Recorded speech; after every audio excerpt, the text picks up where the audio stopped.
Hey everyone, welcome to the Relationship Smith Show. We are live.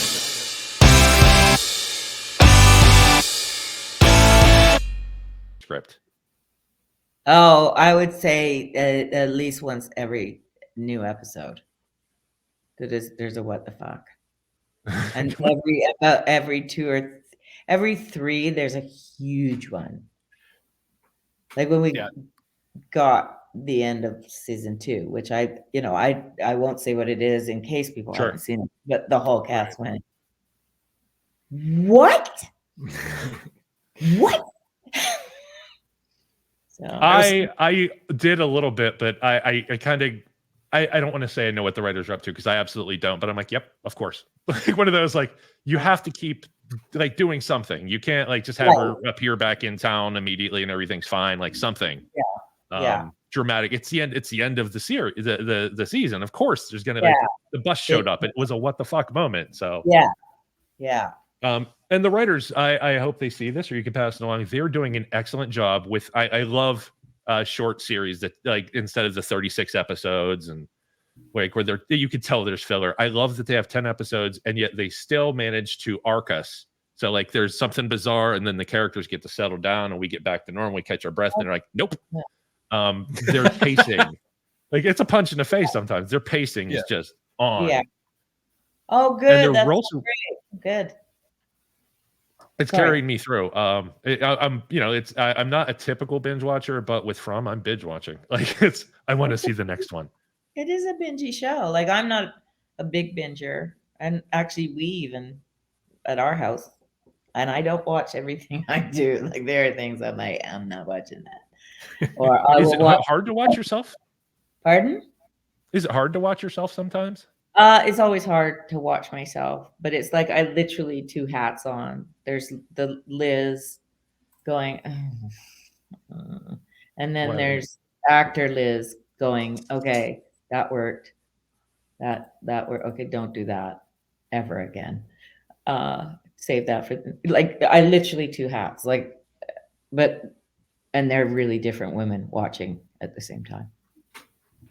I honestly can't imagine. Like I'm trying to empathize and go, yeah, but I often have a feeling that when actors watch their work, especially an older show, that they're remembering the scening, the scene setup and the direction and the whole stage instead of what we see, which is a very narrow window of clips of what happened during an entire week. That breakup of like, no, I don't remember what I said in that scene. I do remember that the director yelled at me for not putting my foot forward where they told me to. Like, or there was a take I liked better that I wish they had used, like not on this, on this show. Time where you're like, there was another take, or there was a moment.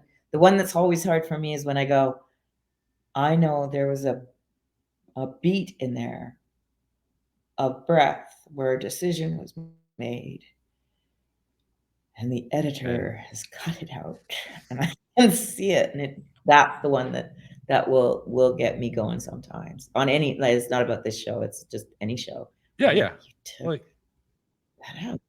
But that was a moment. There was a decision. That was it. I don't get it, but I'm not the editor. Took my decision away from me. Yeah. Well, it goes back to relationships and because I have to. That's what we do here. That's our angle. But I have to trust these guys, and they have to trust me. They're letting me talk right now, but their faces are on screen, and I could do anything to screw it up. And in our prep, I could ignore something they put an hour into, and they could be mad at me. But they have to trust that we're there. They go.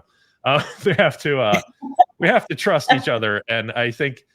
When you're on a shorter project that, sometimes the trust isn't there or you have very different visions and you have to come to a compromise and sometimes not even the compromise. So I can imagine that sticks with you, especially, 10, 20 years later, you're looking at like, I did a better take than that. He used it wrong. Yeah. It's happened or even entire performances that you're like, that's really not the performance. Like I have to own it that I fell into it, but I've on occasion done performances that I was pleasing somebody else and I'm not proud of it.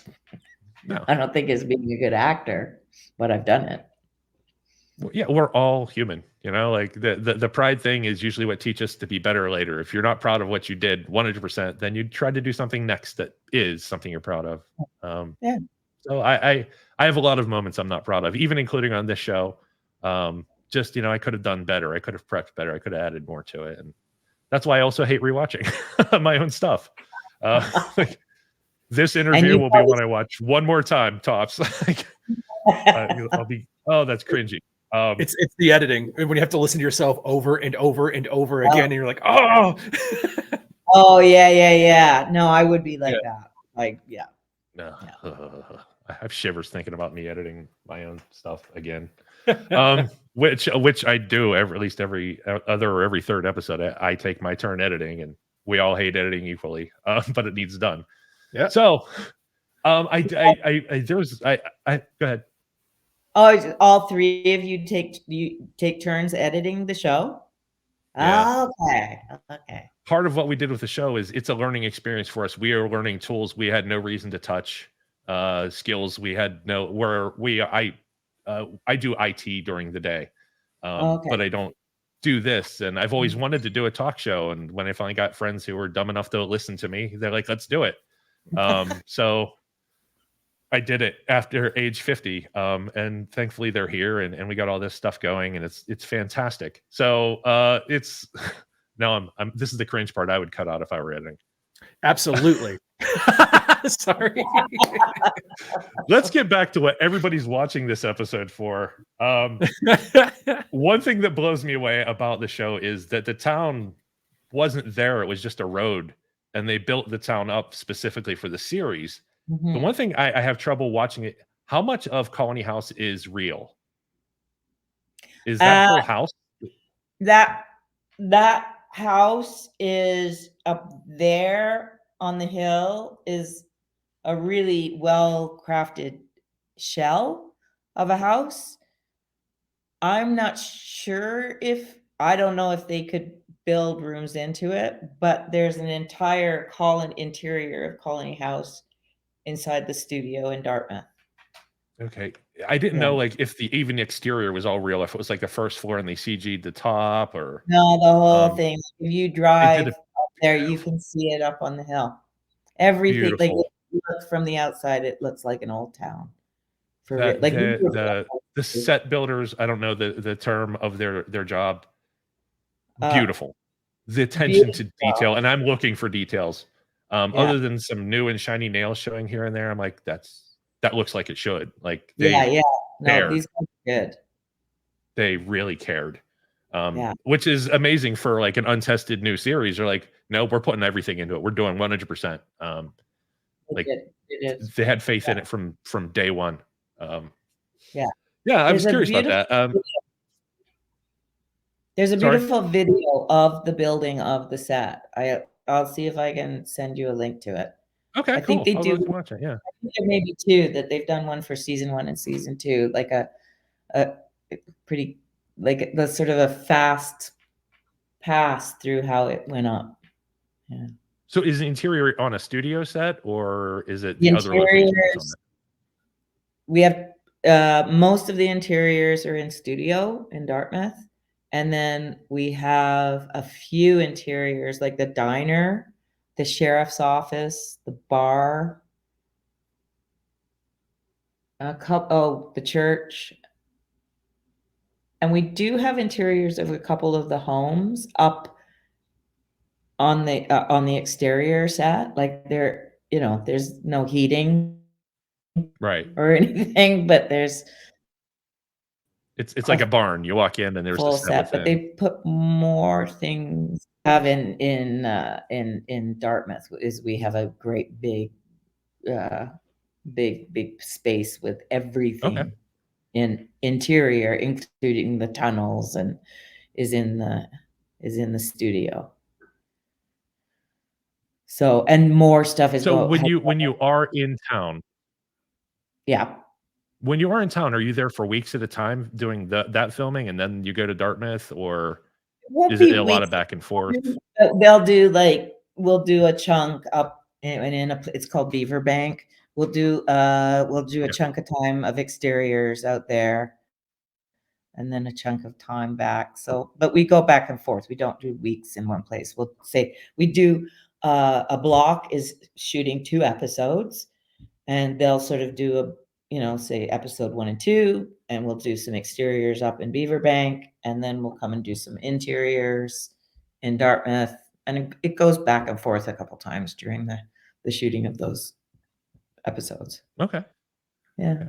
Yeah, I was curious about how it all works. Yeah, no, absolutely. That's fine. Yeah, because it's very seamless. How it all blends with the editing. When you know the walking from outside inside the door, you feel like you really did. They do a really good job with all of it. Well, they've they've matched any vestibules or doorways from the exterior to the end. They've been matched perfectly. So they just have to match lighting, and we have to match our actions. Speaking of lighting, a lot of the script revolves around time of day, and even now the season of the year. How much so on a scene like the choosing ceremony? That was at the end of the day. And there's a lot of moving parts in it. A lot of people speak or move or advance. How important is it for everybody to get it right? Is the first time because you're running out of daylight? Does that happen a lot on set? It happens. It happens less now. We shoot on digital than it did when we were shooting on film 20 years ago or whatever. It is important. And I mean, there's the point where we absolutely lose light. We can't have that. I mean, they can start bringing big lights and stuff in for us to keep the lighting conditions similar, but seems like a ton of work. Like I appreciate it. I appreciate it. They're busy on crew. They are busy on crew. You know, so it seems like a lot of the actors. It seems like a lot of the actors are Canadian, yet nobody in the town is from the United. Everybody in the town is from the United States. The map doesn't show anybody from Canada. Nope. I was like, weird. That's the first thing I noticed. I'm like, because I'll notice a Canadian accent, or I'll know you're Canadian, or another actor's Canadian, and I'm like, can we get somebody from Canada, please? I know it's interesting that the only people were the Lius who had come from China but living in the States. Yeah. But it would be neat if we got like a Canadian that was.